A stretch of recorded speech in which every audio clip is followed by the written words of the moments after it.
Hey there, welcome back. I know it's been a few weeks, but I actually wanted to show you.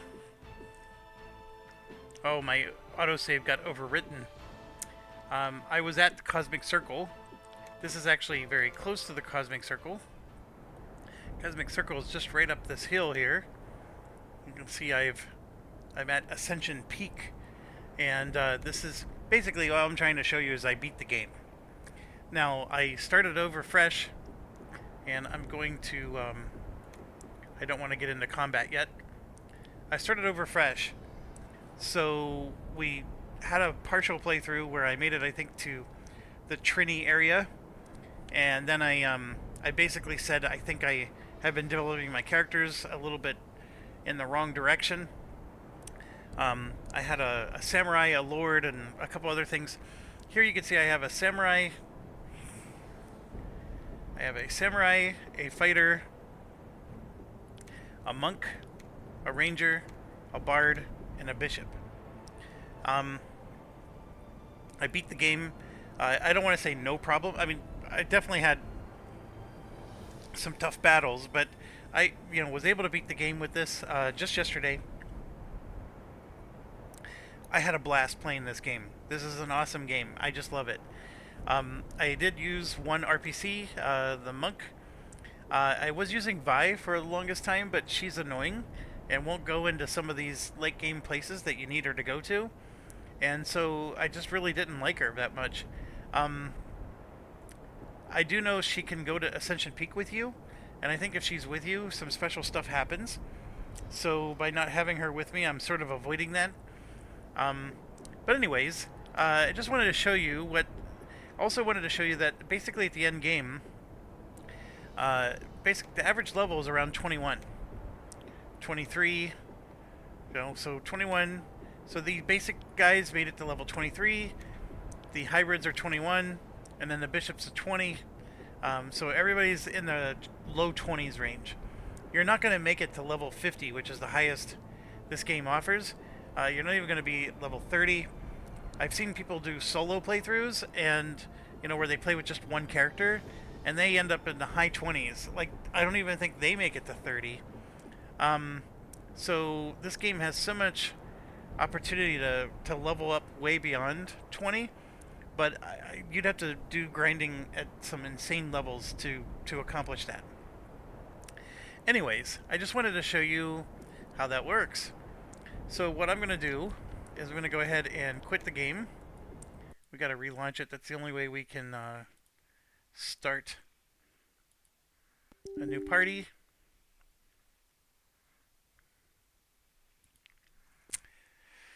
Just got to wait for it to load.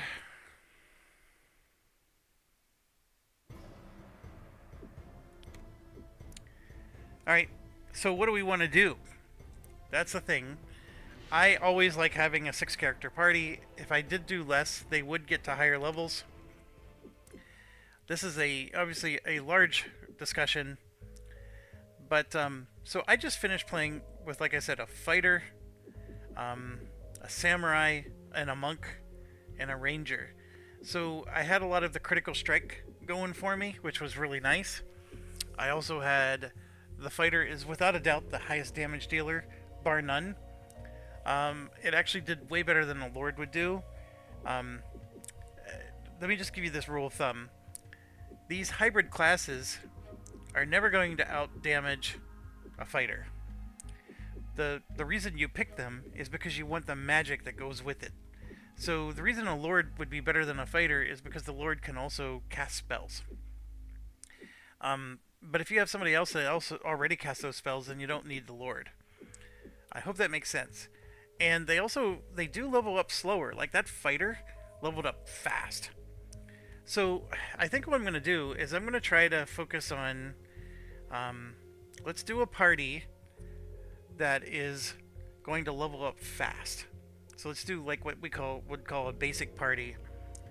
Now the only thing that is stirring at me is that I think I may still want a ranger in my party, only because I don't want to do searching manually. The ranger auto searching is a very valuable tool. Also, it's just really good to have somebody who's good with bows, you'll definitely experience more in the game. So here's what I mean by basic party. A basic character are the ones that level up quicker.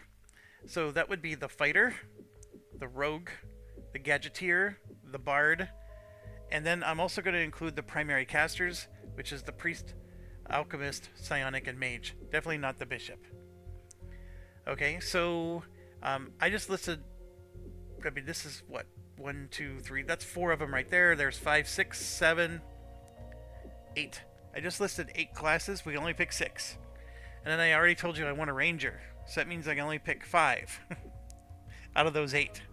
So that means I have to eliminate 3.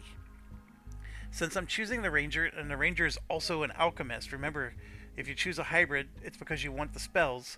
Since it's also an alchemist, alchemist is eliminated. Easy peasy. So that puts us down to 7.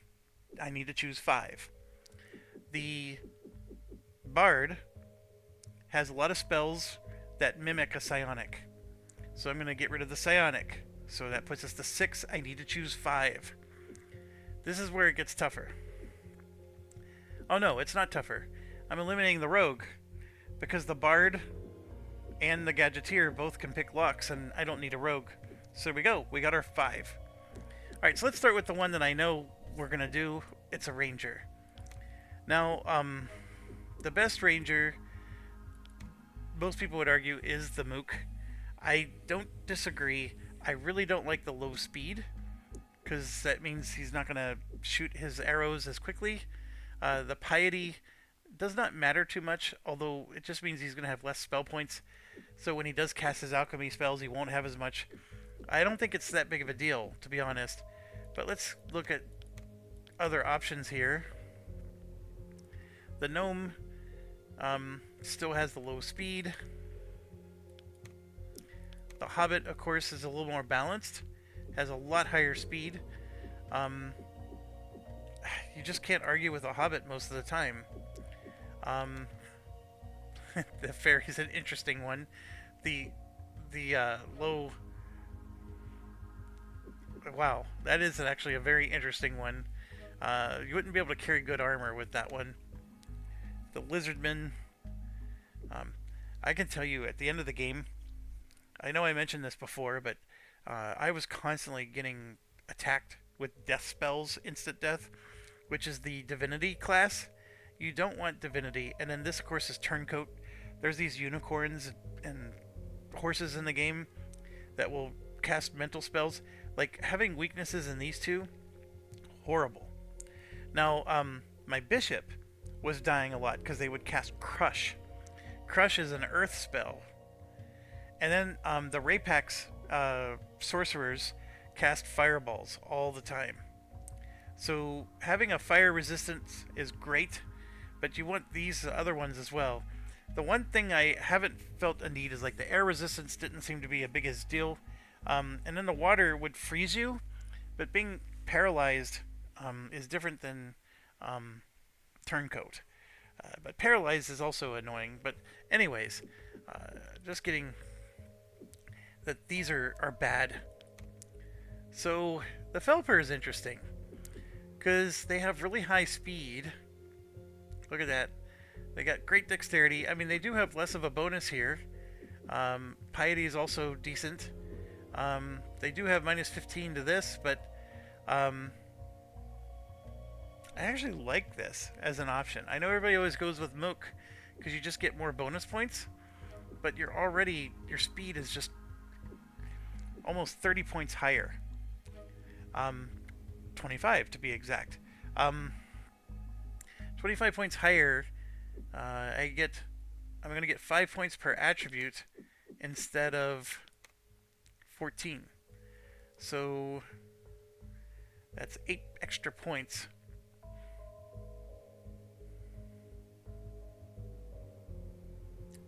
That means 8 extra points towards dexterity, towards senses. That's what it's getting at. And I could put a 14 there to get that back up to a 49. So let's say I did... What are those guys? So that just has high piety, which isn't the worst thing in the world, but I don't need piety so much. And then, of course, the Hobbit has everything and 30 points. So now I'm getting 10 points per. See, the Felper does get the extra resistances here, but is weak there. And this is much, much higher. So let's play this out. I would be at 60, 60.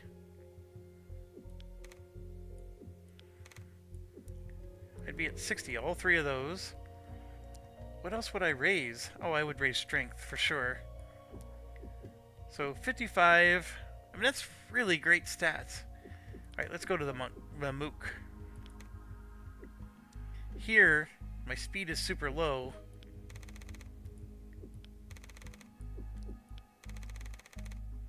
I guess, arguably speaking, I can get these much higher, but the speed is gonna suffer. Or I just go to the Hobbit. So that was what, 60, 60, 60. Now I'm looking at 65 for each of those. So it's just slightly better with no weaknesses. What does the Mook have? A lot of great resistances here. This one being really good to resist death.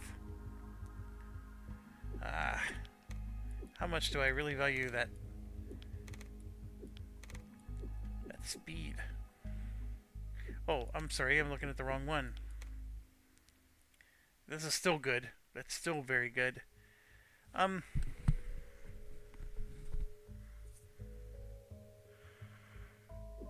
What an interesting one to be so low on speed. Some people argue that you don't need speed, because if you have the haste spell and stuff like that.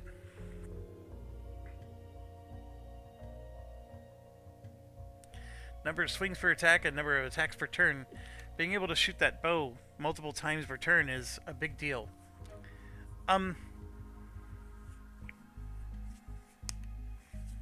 You know what? Just because I want to be different, let's do the Felper.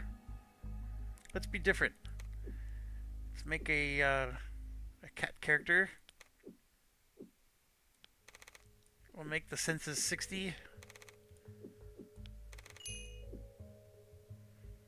Yeah, let's be different. Alright. We want our scouting. We want to do damage with the bow. It is pretty much a one-track character in that regard. And yeah, so we got ourselves a cool looking... That was my samurai in the last game. Oh, that's pretty cool. I actually like that one.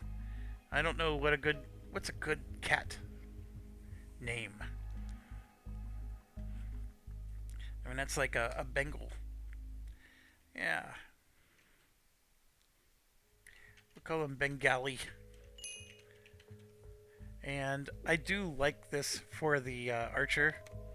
There are two kinds of people, hunters and their prey. And let me assure you, I am one of the hunters. I love that voice. That's a perfect voice for this. So we're going to go with it.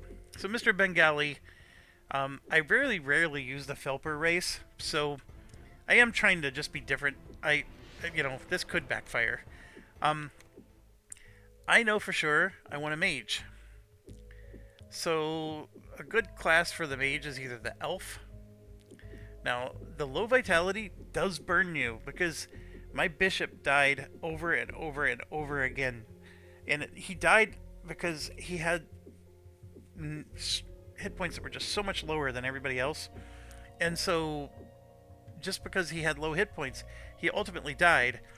Now, the elf, or the mage having the resistances plus 5% to all realms is really helpful. And here you can see the elf even boosts these two even more. The thing that killed me the most was the crush. And then, of course, when you fight the Rapax, they cast fireballs all the time. And so fire and earth resistance would be very helpful to keep this guy alive if he's going to have low vitality.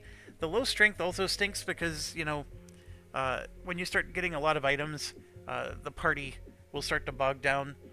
But here's the thing, that's 45. You could also be a gnome, which has a heck of a lot more vitality, also 45. Here you can see he's got the resistance against the crush.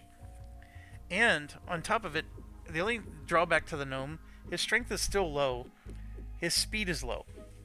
So if you want him to cast a spell early, to hurt something, I don't need the mage to be early, because the mage, for me, is, they're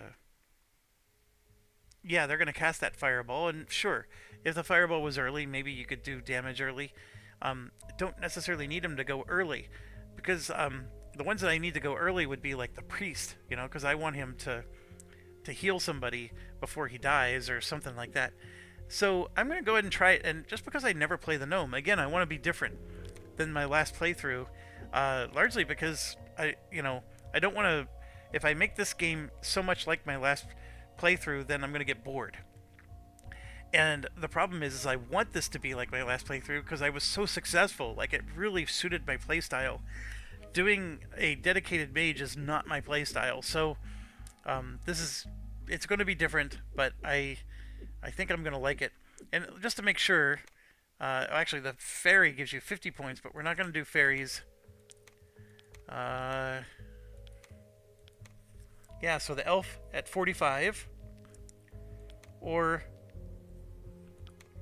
the gnome. We're going to do a gnome. I like it. And no matter what, the intelligence needs to be through the roof. People will tell you they don't need piety, and they're right. But piety helps get you more spell points, so I'm going to choose piety. Because what else am I going to choose? I could choose to get the strength up, just because I want him to be able to carry more. I could choose to get the vitality up so he doesn't have the health point problem. I think I am going to choose to boost his... Oh, gosh. Do I really want to boost his speed?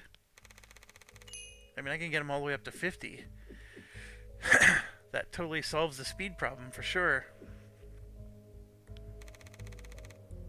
Actually, the vitality might actually be the better... Or strength. So look at this. His carry capacity is 144. I mean, 180 is a huge bump. But I think if I boost his vitality, his carry capacity still goes up. Look at that, 162. So I got his vitality up to 65, so he won't die so much. He's only got 7 health points. Now you might be thinking, Jeff, you did all that just for 1 extra health point. That is true. But, over the course of 20 levels, it makes a difference. Where else would we put it? Speed is one of those things where you would want him to have a boost, so he casts his spells sooner. But bear in mind, he's going to cast 1 spell per round, and that's it. So all speed's going to determine is where in that round he's going to cast it. That's all it's going to do. And yeah, would an early fireball help? Sometimes. I just found that, I'm trying to think, through my playthrough, how often did I need those spells to go early, and I never did. Largely because that fireball's not going to kill them. All it's going to do is damage them.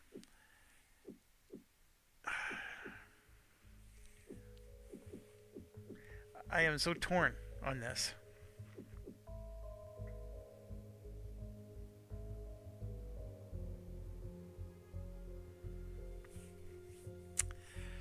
I'm going to go... The strength thing... Yeah, we're going to go vitality. Alright, let's call it a day.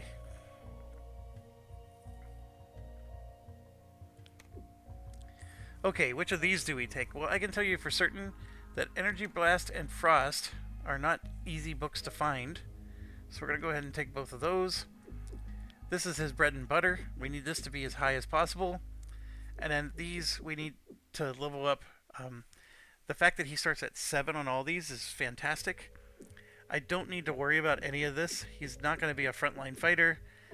Again, artifacts and mythology would be great, but we don't necessarily need to focus on it. So we're going to get his fire and let's do his water, because those are the two we're going to start off with. So we want those to be up there. That's a good looking mage. Oh, what kind of name are we going to give? There's always the typical Gandalfs and things of that nature. Just trying to think of like... I'm trying to think of like what spells the wizard's going to cast a lot. Maybe we could focus on like one of his spells and name him after that. So it'd be like Fire Blast or Fireball. Yeah, let's actually call him Fireball. Why not?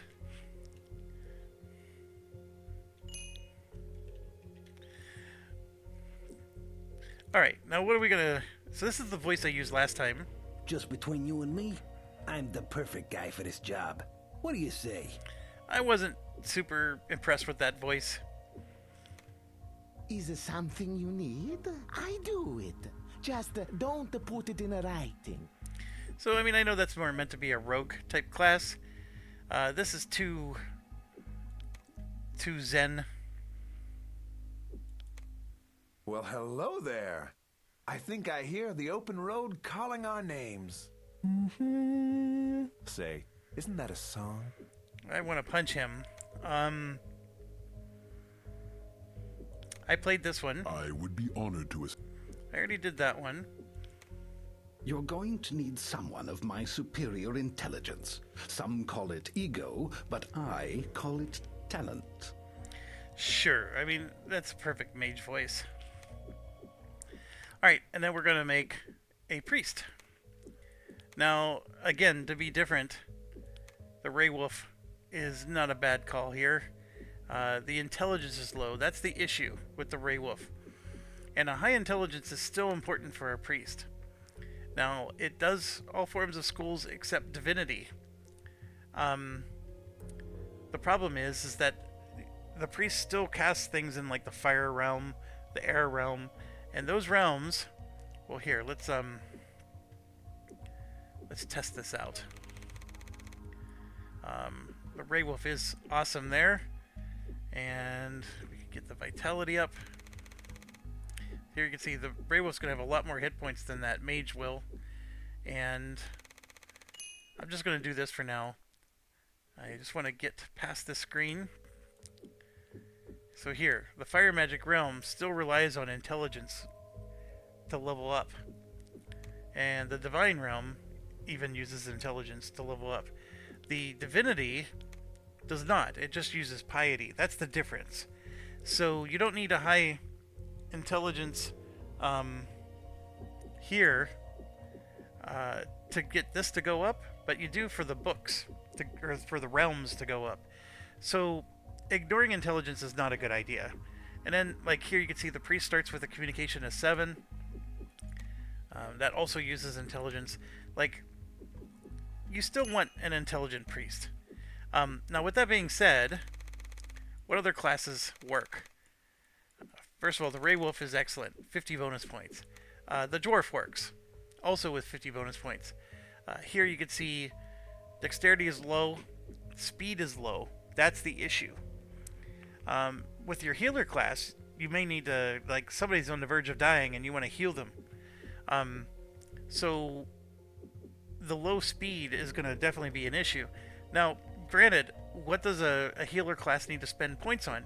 I get to put points in 3 areas. Intelligence is one of them. Piety is the other. The vitality of 60 is excellent. I could put it into speed, and I can at least get his speed up to 52, which is very respectable to start the game. So it's not the worst thing in the world to have a dwarf be your priest. Now, what was I going to say? they do get damage resistance, which means that, you know, if they do get hit, they just take less damage because some of it's going to get shaved off based. And the dwarf, this plus 12 is based on the vitality. So this number will increase as the vitality goes up. So if I put more points into vitality, that plus 12, see how it just went to 15? It changes. So most of these races have a fixed bonus to resistance, but the dwarf has a fire bonus, resistance bonus based on vitality.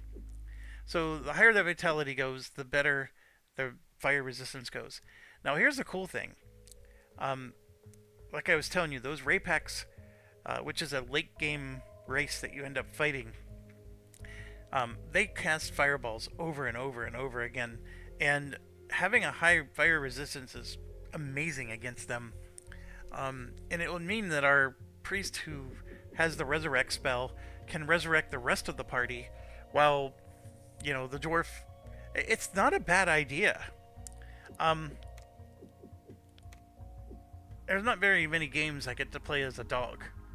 So let's actually compare the two. So you can see it's 40, 40, 50 from the start. Everything's lower. The only thing that seems to be higher is strength. So 15 points in strength is lost. But 5, 10, and 15 points is lost in senses. How much do you need senses as a priest? Not much.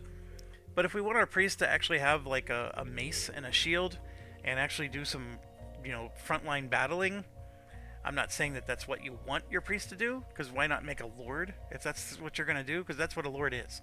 It's a priest that fights in the front line. But you can make this priest turn into one that fights. You could argue that, well, that's what the dwarf is for then. All of that is true. I just think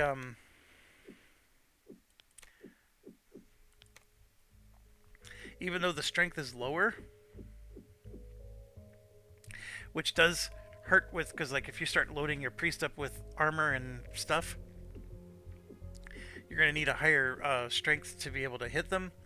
But I think we're going to go with the Raywolf. You could also argue, okay, that's 50 points. Let's see, what else do we got? The human is a little more balanced.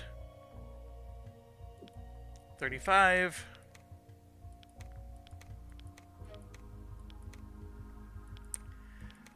Yeah, it's without a doubt the Raywolf or the dwarf are your choices. I'm gonna go with Raywolf, and I happen to have a dog. She's sitting right next to me right now, so we're gonna do. My dog is gonna be our priest. We will boost that intelligence, just because that'll help all the book realms to 47. We'll get the piety up, which is good. And now we got 16 points left. So I think speed, although vitality would not be a bad idea just because the hit points are low.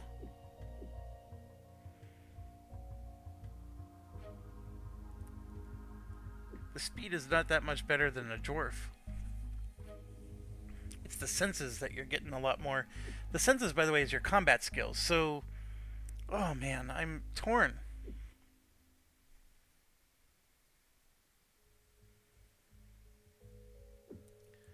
So if I do this, that gives him a carrying capacity of 200, a stamina of 132, carrying capacity 181, a little bit more health points.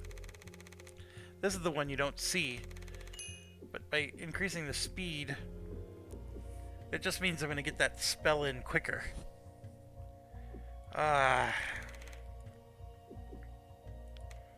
What if I did a dwarf?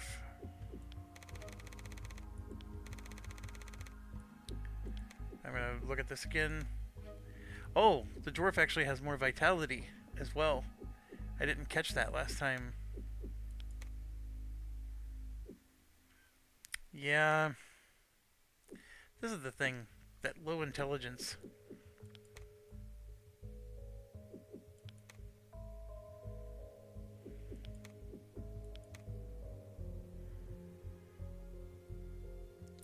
Hobbit.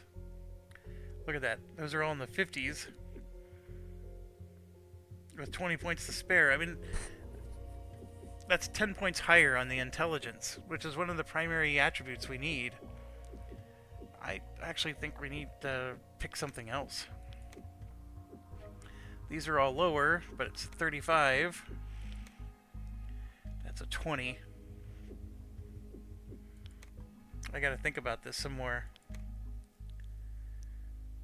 Even the Lizardman, which has horrible resistances.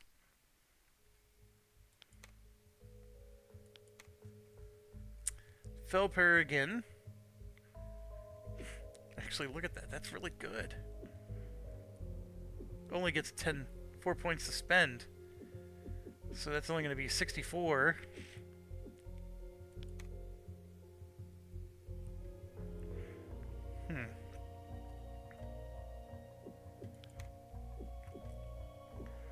So that would only be 44. But because I can put 17 points in, I can get that to 47. See, that's the key thing. Like, even if I went to Hobbit at 40, I can get it to 47. So I can basically get the intelligence to wherever I need using the Grey Wolf or even the Dwarf. Although that's even lower.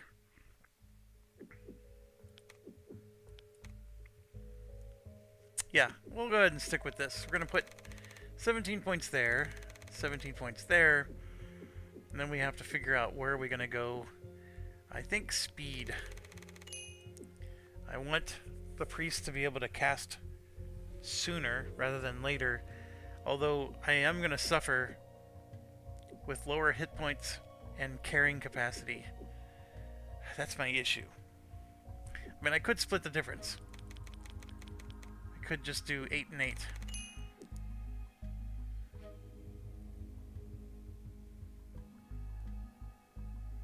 That's not the worst thing in the world to do.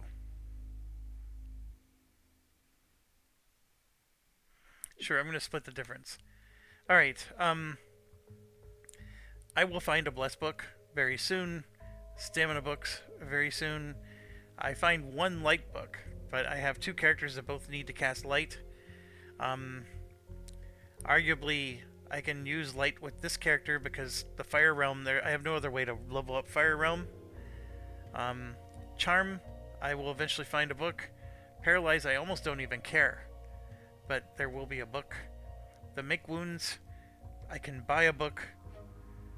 Yeah, so I'm going to take Heal Wounds. I do eventually find a Heal Wounds book, but I'm going to go ahead and I'll give that to the Ranger. So we'll do Heal Wounds so we can at least get that going. And yeah, I have one more spell point, which I'm actually going to just save for now.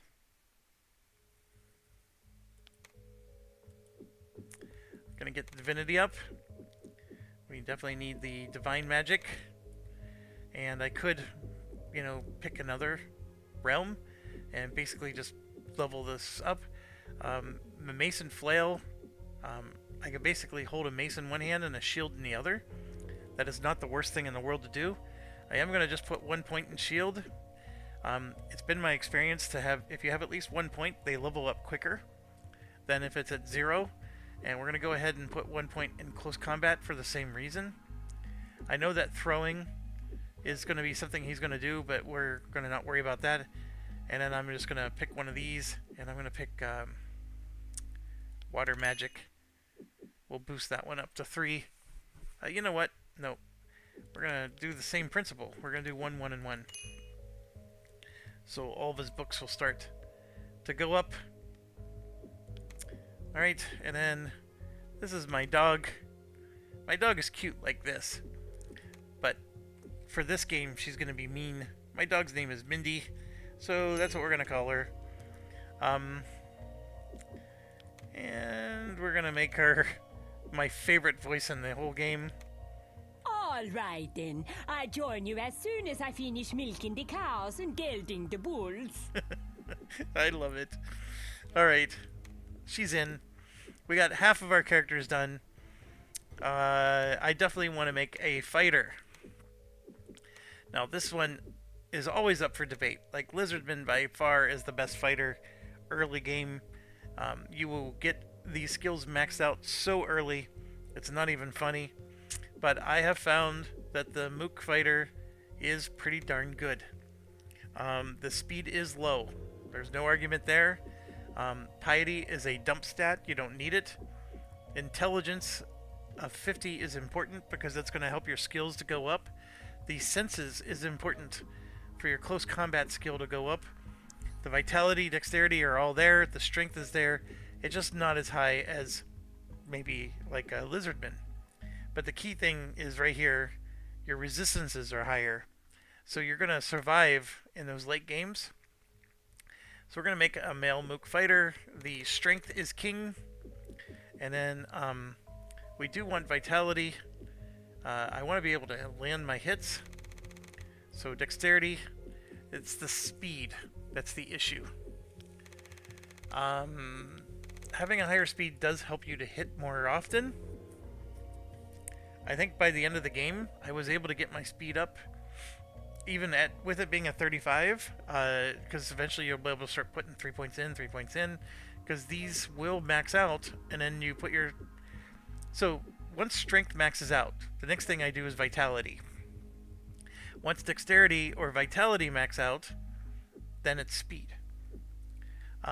So I could argue, okay, I'm at 69. I want to be able to land my hits. At some point, like when this gets around 80, you actually don't need to put points in dexterity anymore. Maybe you want to because you want the reflection, which helps your AC go up. But landing your hits is not as much of an issue. The vitality, of course, just allows you to absorb massive amount of hits. The speed doesn't do anything for you until it gets to 60 to 80 as well. Having a 35 speed does hurt you, though. But I want this fighter to be a two-handed weapon. Last time I did dual weapons. This time I'm going to do two-handers. And so I'm going to try a different strategy here. And so with that being said, we're going to be like a Conan the Barbarian type of character. I'm going to go ahead and boost that vitality as well. Having a high intelligence and speed senses is going to be key. It's a smart fighter. Alright, so we want close combat. I want swords. And I don't even need dual weapons. So I don't necessarily need shields either. This is going to be an interesting one. This character is going to have nothing to spend his points on. I'm going to put 1 point in bow, because he is going to use a bow. And 1 point in mythology, because maybe he could be the one that spends points on mythology. And the rest in range combat. We're not going to do dual weapons, which I did last time. You could argue shield, but we're going to do two-handers. We're not going to use any shields. Who should he be? We'll go ahead and be that one. And let's see. He's a Mook. He's an intelligent fighter.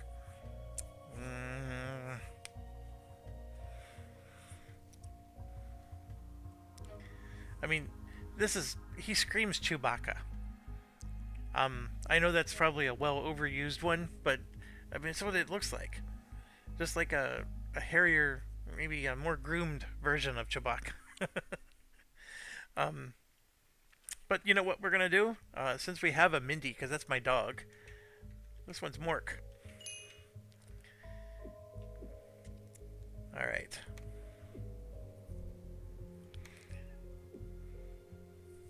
So now we need a Nanu.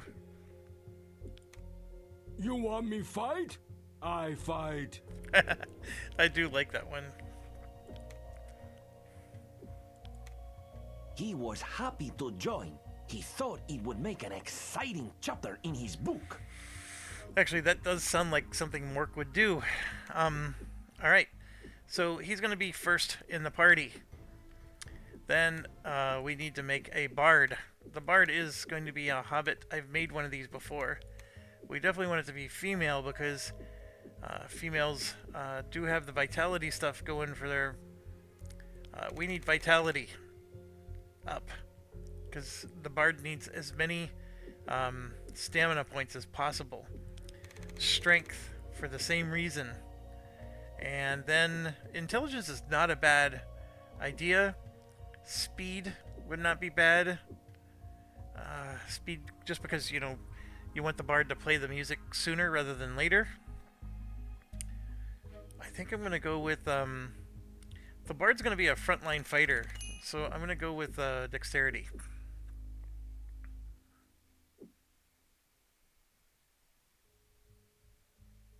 Yeah, that's what we're going to do. And we are going to put 5 points in communication, 5 points in music. In the past, the bard was my locks and traps person. But I found I did play with the gadgeteer for a while and then quit because I don't like the gadgeteer. So I'm forcing myself to use a character class I'm not a big fan of. Just because everybody keeps reassuring me that they get powerful at the end game and I never make it far enough to appreciate it. The gadgeteer is going to do the locks and traps. The bard, there is a shield that drops that the bard can carry that gives them a plus 10 to locks and traps. I could do pickpocket, which is a semi-useful skill in this game. It's not necessary, but it is useful. Or, as you can see, artifacts, mythology, right? But I want to get close combat, sword, shield. Let's get 1 point of each.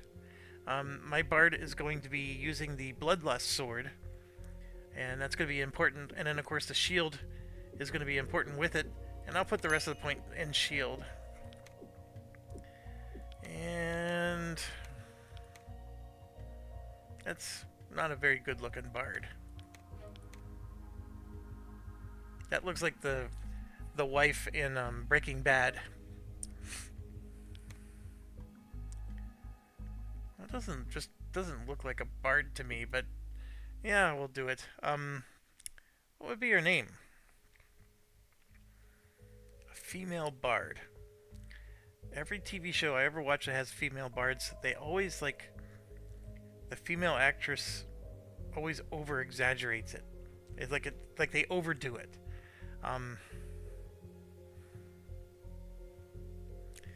I guess, yeah, I am trying to say there's not a good one out there that I can think of.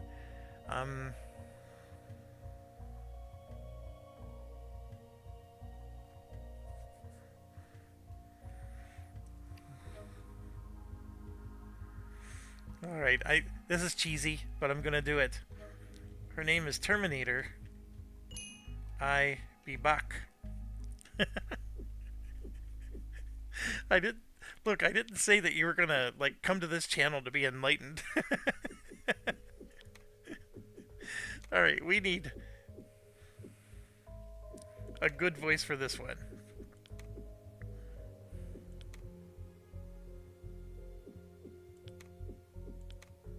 An adventure? Why, I'd be delighted to help you. It sounds most entertaining. Sure, darling. Just leave it in my hands. I have loads of experience, believe me. All right then. But look here. I know what's what, so don't try to pull anything. Rather defensive. Some believe I can speak with animals, but it is they who communicate with me. That's a little on the insanity side. I'd love to join you. It sounds absolutely fabulous. That might work. I've consulted the stars, and they forecast great things for our adventure.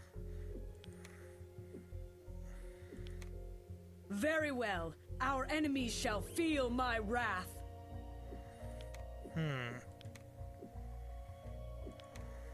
If you're looking for someone to protect your interests, I'm the one. I have excellent credentials. I can see her saying, I be back. No one slips anything past me. You sign me up, and Sure, we'll try the bad Eastern If European you're Russian looking accent. for someone to Sure, I be back. All right, that is actually going to be our number 2 in the party. So front line, a bard, and then we have one more to make. We are going to make the gadgeteer, which, interestingly enough, a gnome is a decent gadgeteer. The hobbit is just better. The mook is actually pretty decent.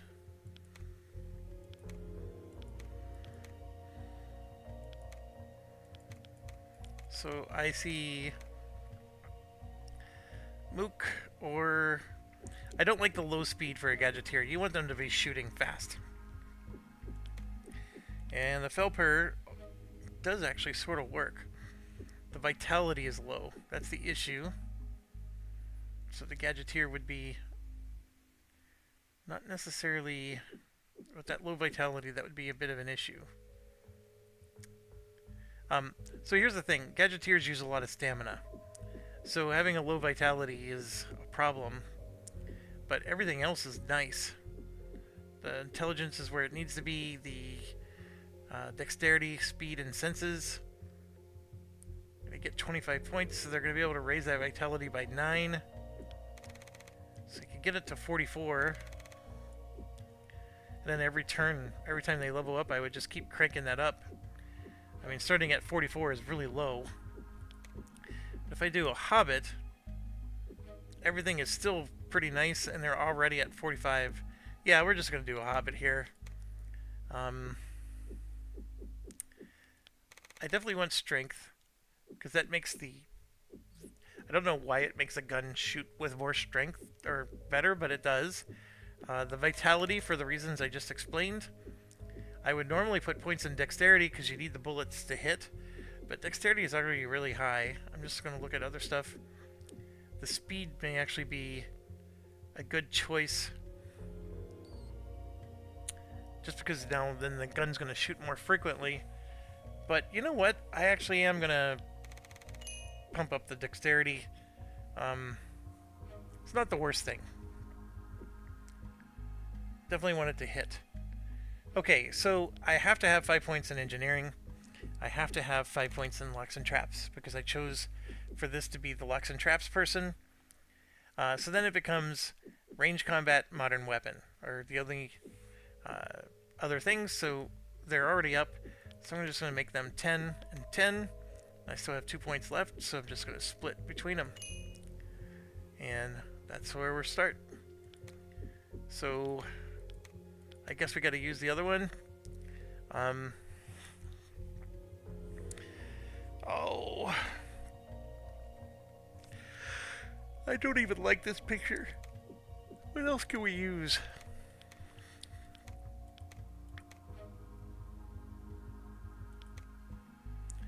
Kind of have a nice human picture. I mean, it's a little much. She looks bored. She looks angry. She looks burly. I mean, doesn't that strike you as a gadgeteer? Like, think Mad Max, you know? Yeah, we're gonna go with this. So, gosh, what do I name her? What's a good female gadgeteer? Ah, I got one. I need to look up her name. 1 second.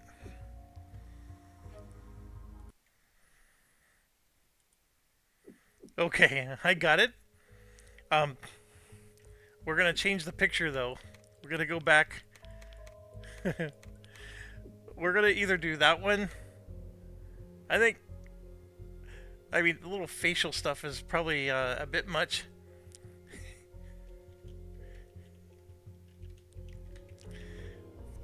So we're gonna do Elizabeth Holmes. And Her nickname, of course, Theranos. That's our gadgeteer. So she's gonna invent things for us, and hopefully do better than the real life version. And then yeah, she has that voice. Why, I'd love to join you. It sounds absolutely fabulous. Of course, that's her real voice, but whenever she's speaking to, you know, the public, then she uses her deep voice. Oh. Very well. Our enemies shall feel my wrath. There you go. That's her deep. I'm a CEO of an important company, and I must speak like a man. She has set the feminist movement. She just advanced it by a century, you know, with everything that she accomplished. We're gonna use her. Okay. So she will be next, and then the ranger, then the mage, and the priest will be last. Now, one of the things I am doing that I probably shouldn't do is if you're doing turn-based combat and you tell the party to move, after you move, they literally go in the order you have it here. So that means my priest, no matter how fast her speed is, she will go last if the party moves. And so, but I'm okay with it because mentally this is how I like to sort my characters. Having the bard all the way up here is actually going to be something I got to get used to. I'm used to bard being over here, but that's okay. So let's go ahead and get this thing going. I would like to do expert. I think I could definitely beat it. I just worry. We'll just do normal for now. Grim. Oh, I'm sorry. I did do that with my first playthrough. I shouldn't have skipped it. But basically, The ride down was rather bumpy, but here we are. Now, what should we do next? So basically, Amuk asked us to help him, and then our ship got shot out of the sky, and we crash landed here onto the Dominus planet, and that's what we are. Alright, so we got some items, and let's see what we got here. So we got a long sword, short sword with that's fine. We got our gun. The gadgeteer never has the bullets equipped, so at the start you always have to do that. We have our archer, our mage, and our priest. I thought for sure they started with a mace, but I guess they don't. So the spear, as you can see, is only used by these, and then you can actually see what race they can be used as well. So our fighter right now is going to use a sword and a shield. That's fine. I would like. I'd like to get away from that, but that's fine. Yeah.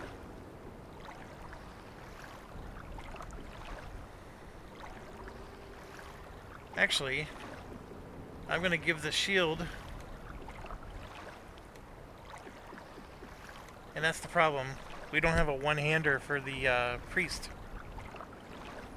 But that's okay. I would like the priest to use a mace, not a quarterstaff.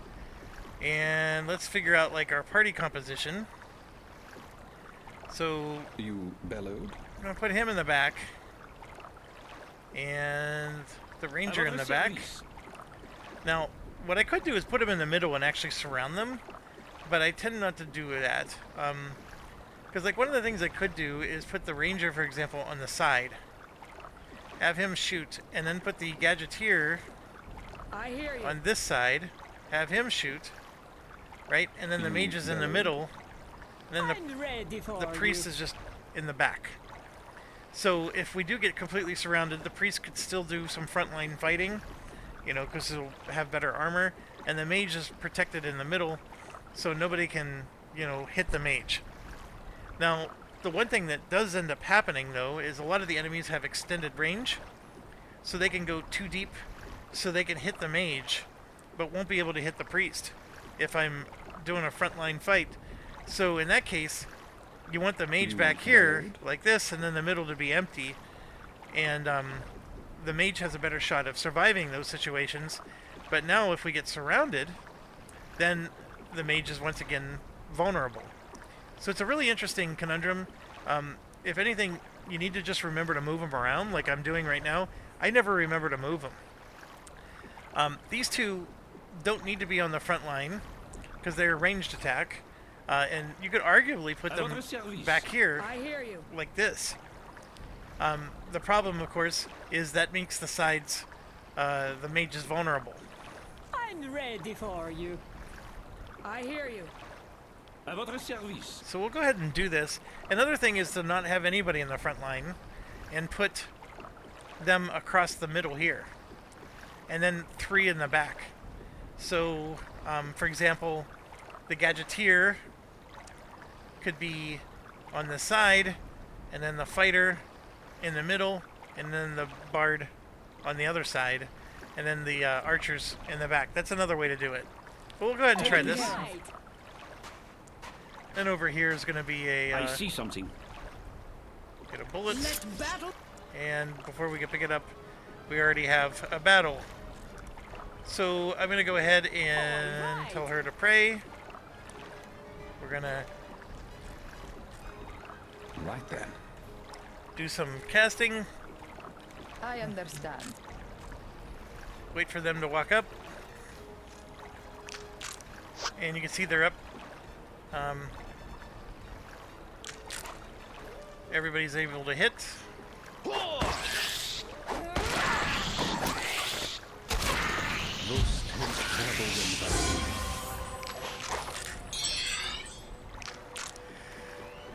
And then we just keep doing more of the same. The priest has nothing to do.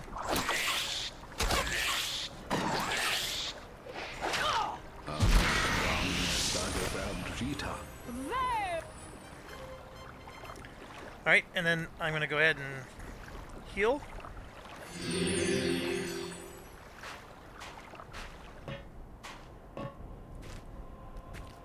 Alright, here's some more. And... whoops. We gotta identify it first. Gotta make sure Theranos has her ammunition so she can deal with the press and the pesky investor questions. Alright, that's a good start.